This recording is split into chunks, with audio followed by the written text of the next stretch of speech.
Hello বন্ধুরা, আসসালামু আলাইকুম। সবাই কেমন আছেন? আপনারা দেখছেন এইচএস ফার্মিং ব্লগ। তো আজকে এই ভিডিওতে আমি নিয়ে আসছি আমার কিছু গাছ সাথে পরিচয় করে দিতে। এটা হচ্ছে একটা মরিচ গাছ, দেশি মরিচ। আর এটা হচ্ছে আপনারা জানেন অনেকে ক্যাপসিকাম, বড় মরিচগুলো। তো এখানে আমি পুদিনা রোপণ করছি। দেখুন পুদিনাগুলো মাশাআল্লাহ খুব সুন্দর হয়েছে, খুব সুন্দর বড় হয়েছে। তো যেহেতু আগামীকালের রমজান উপলক্ষে আমি পুদিনা রোপণ করেছি 2 মাস আগে। তো মাশাআল্লাহ ভালোভাবেই বেড়ে উঠেছে সব পুদিনা গাছ। দেখুন এখানে টবে আমি, আর এখানে ক্যারেটে রোপণ করছি। আর এখানে মিষ্টি কুমড়া গাছ আছে, এখানে বেগুন গাছ। দেখুন এটা আমার একটা ছোটো বাগান। বিকালের সময় ভিডিও করলে খুব সুন্দর একটা ভিডিও পাওয়া যায়। তো এখানে আমার আছে, এখানে বড় সব কিছু আছে।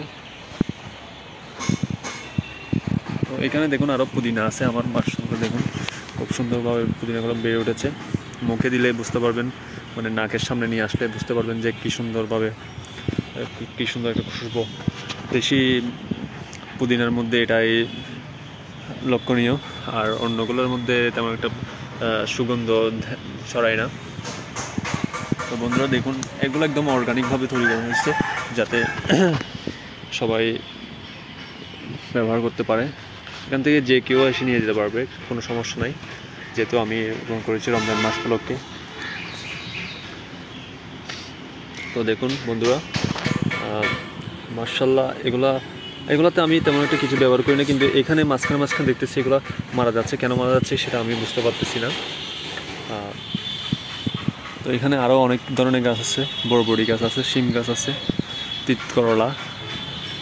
সামনে আরও কিছু আসবে ইনশাল্লাহ।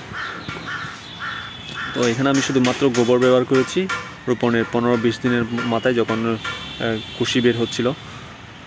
তো এইটুকু আর কি। দেখুন একদম আমি সামনে থেকে দেখাচ্ছি আপনাদেরকে। তো এখনও পর্যন্ত যারা চ্যানেলটা সাবস্ক্রাইব করে না, তারা চ্যানেলটা সাবস্ক্রাইব করে এরকম কৃষিভিত্তিক ভিডিও পেতে বেল বাটনটা ক্লিক করে দেবেন। ধন্যবাদ সবাইকে।